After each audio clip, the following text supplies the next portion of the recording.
founder of Walkaway, Brandon Straka, CPAC Chairman Matt Schlapp, and your host of American Sunrise on Real America on RAV, Dr. Gina Loudon.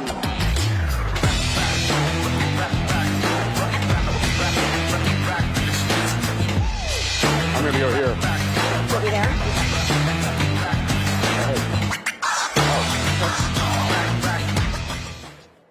All right, everybody. Welcome, first of all. How amazing has this CPAC been for you? Woo! And you know, CPAC, the thing I love about it, I've been coming for decades now. Phyllis Schlafly actually brought me to my very first CPAC. Now I come every year with Real America's Voice and love talking to all of you. But my favorite thing about CPAC is it is what President talks about all the time, action, action, action. And so that's what we're going to talk about with you today, what we did right in this last election. If the message that's coming through to you as really the actors in the action, right? If that's the right message, because the people on this panel have the expertise to tell you all of the above. So I think what we should do is start with just a brief intro, if you guys can, just a couple of sentences about who you are and what you did in this last election. Thank you so much. Hi, everyone. My name is Obey Shabander. I was in the field in Michigan. My group launched the Arab Americans for a Better America, or APAC. And thanks to a great deal of CPAC's support, we set up shop in Michigan early on in the campaign as an outside group, working very closely with our favorite ambassador, Rick Grinnell, to reach out to the Middle Eastern community, Muslims, Christians in Michigan, and we helped turn Michigan deep red with a lot of first-time voters who had never voted Republican ever in their life, voting for President Trump because they knew that he was a president for peace. Hey, everybody. I'm Brandon Straka. I'm the founder of the #Walkaway campaign. Don't get a big head, Brandon. We are the largest national movement of former Democrats walking away from the Democratic Party at this point. In 2018, we started a national conversation about the need for people to walk away from the divisive, hateful Democratic Party and political left. As of today, Walkaway has grown to over 750,000 people who have joined our movement, tens of thousands of people who have created their written and video testimonials about leaving the Democratic Party. And dare I say that I believe that the 2024 election was the walk-away election. And I'm not just saying that.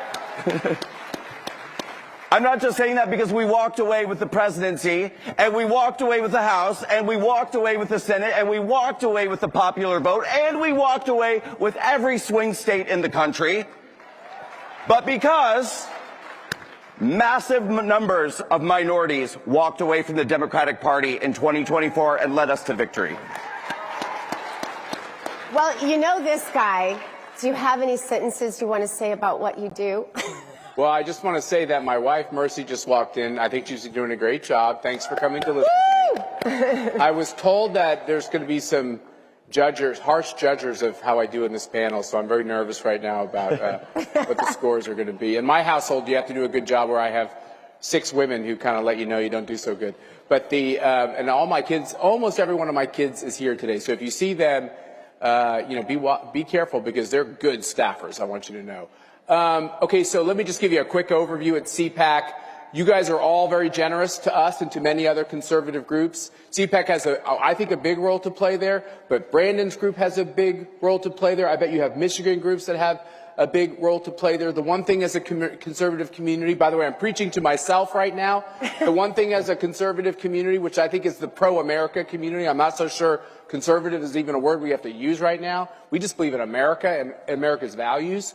That we got to partner together really, really well if we're going to beat the bad guys, if we're going to beat the commies. So this is a little bit to myself. I get competitive. I think, well, that's a CPAC thing. CPAC did that. And we're doing a good job as an organization because all of you are helping us.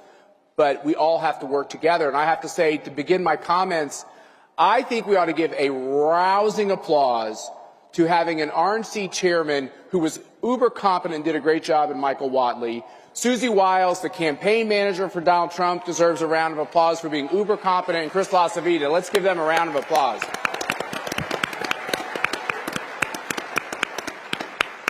They're all friends of mine. They're all people I've worked with for a long time. Whatley and LaCivita, I don't even want to tell you how many decades it's been. It's a lot of decades. There's a lot of snow on the roof now. I know that. I have to comb it every morning, once a day.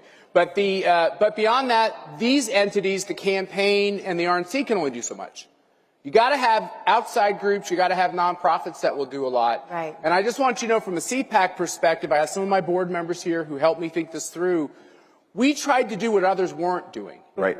It was because the RNC was so competent and the campaign was so competent that I knew that they would do their pieces competently. And that's not always the case in politics. Sometimes they're not doing it competently, and then you're scared to death because you got to fill in. They did their job competently.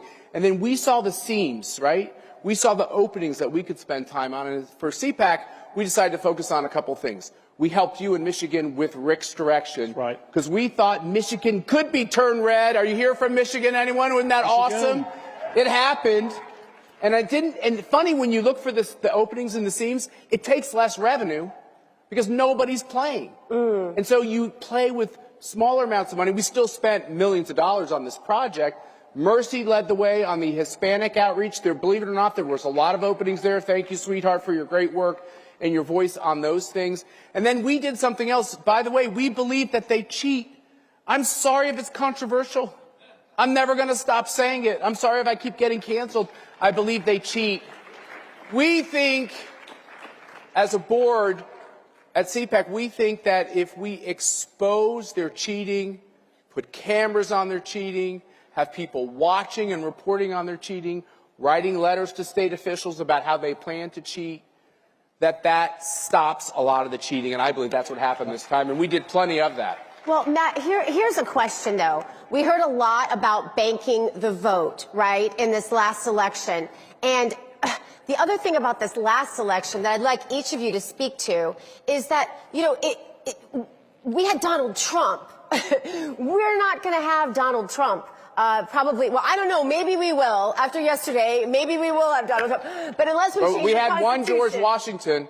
And I think that there's one Donald Trump. I think there's one Donald Trump. But the question is, you know, we hear this message all the time of bank the vote, as if that was the only thing that needed to be done in this last election. What do you all see on the horizon as we look forward into the midterms and, of course, into the next election that we need to be preparing for already, at least in our minds? Yeah, look, there is a culture shift that we saw on the ground in Michigan. Look, we're talking about precincts where Arab Americans are a majority in the Detroit metro area, that Joe Biden, you know, won by over 80% in 2020, that Kamala lost by over 10% this time around. That is a sea change.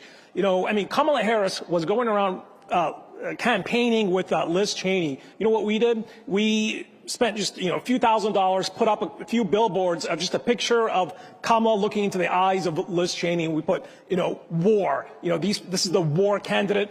Ours is the peace candidate. Those are the simple messages that resonate with immigrant communities, with second-generation communities. These communities these were deep blue precincts that had flipped red, from Dearborn Heights, Hamtramck, Yemeni Americans, Chaldeans, the Bangladeshi communities, both Muslim and Christians. This is historic, what is happening here, and we have a real moment to build on flipping Michigan, and that what I call a cultural sea change that President Trump inaugurated. And I think we have a tremendous opportunity to build on that victory in places like Michigan.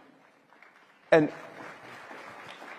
Matt, you're so right in what you said a minute ago. When I started Walkway back in 2018, 2019, what I wanted to do is fill in what I call some of the holes in where I felt like the Republican Party needed extra help. One of those was doing outreach to minority communities. I didn't see enough of it, and a lot of it wasn't, you know, truly effective. So we got on the road back in 2018, 2019, and haven't stopped talking to the Black community, the Hispanic community, the LGBT community, Asians, Muslims. And what we saw in 2024, I think after all these years of efforts and many other groups doing amazing work, is the black community shifted 3% to the right. The Asian community, 5% shifted to the right. The youth vote, 7% to the right. The American Indian, 10% shift to the right. In the Hispanic community, 20% shift to the right in 2024 from 2020, which I think is absolutely astounding. And legacy media, Brandon, is not reporting some of those numbers that you're talking about. Well, they don't want people to know. Yeah. And they want to try to keep convincing people that the Republican Party is the same old Republican Party they've been able to malign as being racist and bigoted and not welcoming to minorities, when in fact we are the new America First Republican Party, which is a big, diverse tent of diverse intellectual ideas and diverse people of all backgrounds. And really, the Republican Party long has been the true big tent, but the media would really like to keep that a secret from the voting electorate. One of the things that you did that I think is so fascinating is, you always hear you've got to go into the communities, and I know CPAC supported you. You went right into those communities, and probably no one had ever been there to ask them for their vote before. No. Yeah. In many instances, we held dozens of town halls, anywhere from 20 people to 200 people. And Ambassador Grinnell, God bless him, was talking to everybody. He didn't leave Michigan. Yeah. He just stayed in Michigan. He worked his rear off. It was amazing to watch the posts. And you guys didn't do it in a way to get a bunch of attention. Yes. You did it quietly. Yeah. People thought we were crazy. When we started early on, they're like, why are you reaching out to them? Why are you reaching out to a community that was in the deep blue precincts that never voted Republican, let alone for President Trump? But Ambassador Grinnell led the way. Leadership, matters. Look, and these were conversations that were difficult conversations. Kamala Harris didn't want to meet with the Arab Americans, the Muslim Americans, because she was afraid of tough questions. But our guy, Rick, sat in there. A lot of this conversation, they were respectful conversations, but they were tough conversations. And that is the difference when you have a paternalistic Democratic Party far left that doesn't want to treat minority groups that are American at heart, that are pro-America. They've immigrated here. They sacrificed so much for their families and for their children. I'll give you an anecdote. We did a 20-second ad called "The Daughter of Dearborn" that went viral in Michigan. It was a lady by the name of Sam Lukman. She was a Yemeni American, a daughter of immigrants, a single mother, was a progressive activist, and was looking into the camera telling her community to vote for Donald Trump because he is the candidate for peace, as he has proven to be. And that is we've never seen anything like it. It was absolutely historic. People thought we were crazy for even trying, but we proved them wrong. And Gina, you hit the nail on the head with what you said a moment ago about, a lot of these communities haven't even been talked to, and if just a small amount of outreach can make such a difference. When we look at 2025, okay, so 2025, there's two very big races that we have coming up. There's a governor's race in Virginia and a governor's race in New Jersey, right? Yeah, but you guys listen to me, because... Aaron, can we win New Jersey? Okay. Yeah. Elizabeth, we can win. Okay. Yeah, but hear me out here, because there's two key philosophies that I'm asking people to embrace going into this year and every year forward. Number one, that every year is an election year. We can no longer just get involved every 2 years or every 4 years for a couple of weeks before the election. And number two, every election is a national election. What do I mean by that? Well, we saw in 2020 how just a few governors in a few states with the stroke of a pen changed their voter laws by executive order, which cost us the 2020 election overall. So it does matter in every state who the governors are. We have to get involved in all of this. Now, when we talk about communities that people are not connecting with, it doesn't just go by, the color of people's skin or their religion. Here's in New Jersey. Convicted felons are allowed to vote in New Jersey. Well, guess what? The Democratic Party, who has spent decades screaming about criminal justice reform, when they decided to go after Donald Trump and decided to go after the J6ers, the Democratic Party decided that there's nothing worse in the world than being a convicted felon and that they're the scum of the earth. I am going into New Jersey all of this year. I'm going to be speaking in prisons. I am going to be speaking to ex-convicts groups. And my message is very simple. Which political party is demonizing convicted felons, and which political party just elected one to be president of the United States? That's awesome. I love that. Matt, here's a quick question for you. I like these guys talking, Gina. I think they're making a lot of sense. Well, but I want you to address something because you talked about looking out there at the landscape in your own states and seeing what no one else is doing, seeing the message that no one else is thinking or the action that no one else is taking. You did that in this last election. Just talk briefly about that. Yeah, so, I worked on presidential campaigns. Mercy and I met in a White House. Like, we've been doing national politics. I mean, I'm kind of feel like I'm at an AA program here because I'm sorry to all of you that I've been involved in politics my whole entire life. It's the only thing I've ever done. But but a part of that is even when you're dim-witted, you can learn some things. And what you learn is that everybody's a genius when you win an election. So we're all geniuses. Everything we did was fantastic because we won. And that's not honest. No. Some of the things were difference makers and some of the things weren't. When you lose, everyone's an idiot. And everything you did was stupid. And that's not honest either. So you have to really look at things in a clear-eyed way. I would say there's a couple things I've been doing this job a while, and there's a couple things I'm actually proud of. Even though they say that's a vice, right? Pride. But there are a couple things I'm proud of. One of the things I'm most proud of is, back to Brandon's comments and your comments too, the first group, and we do this together, we're a community. The first group to invite RFK to speak was who? It was CPAC. CPAC invited RFK. I got yelled at by everybody. What an idiot you are. He's a liberal. He's running against Trump. He's going to hurt Trump. I was like, I don't know. I'm reading about these assassinations. I think he's got a real finger on the pulse of this deep state thing. And by the way, I don't know about if any of you've noticed, but I think I eat too many Snickers bars sometimes, and I don't think our food thing is working so good. And I go to all these other countries. I go to Hungary and Brazil and all these countries, and they all look so much better than the rest of us in America who are a little porky and a little eating our processed food. So he might be right about this. So we let him come and he spoke about this and he hit it out of the park. Now he's in Trump's cabinet, okay? Do you know who was the first group to invite Tulsi Gabbard to speak on the right? CPAC. She headlined our Reagan dinner. Any of you who were in this room who were there that night who yelled at me, not you didn't yell at me, Karen. But it worked out. But some of you said to me, what the hell are you doing? I was like, I don't really know, but we're going to give her a shot because the Democratic Party is literally kicking her out of it. And she just ran for president. And they say she's a Russian agent. Well, they say Trump's a Russian agent, so I really might like her when I get to know her. And she did a spectacular job. Yeah. By the way, you know who else we took a chance on, who everyone said it was wrong to do? Donald Trump. Oh, yeah. Came to CPAC. Yeah. Look at what National Review said when we invited Donald Trump to CPAC. How many of you were there that year? How many of you were there? That's cool. I was there. You were there, Kimberly. We're getting old. But talk about pearl clutching to invite Donald Trump, who wasn't a registered Republican and, said some bombastic things. It was the right thing to do. So we're going to keep doing that. Yeah. We're going to keep having non-traditional, you might say, whatever, people be a part of our program. And sometimes they'll say things that maybe some of us don't like. But along this process, we're going to rediscover something as a country. The right to speak your mind. The right to not be canceled. And the right to learn and think a little bit out loud. And if we can allow that to be something that's acceptable again, I think we're going to self-correct as a country. So I'm proud that we played a role in that. So the answer to your question is, in politics, one of the first things we're going to do is we're going to say to Americans out there who can legally vote once, we're going to tell them, if you feel comfortable with a little bit of what you're hearing, for instance, in this conversation, you're welcome. Yeah. Matt, you're welcome.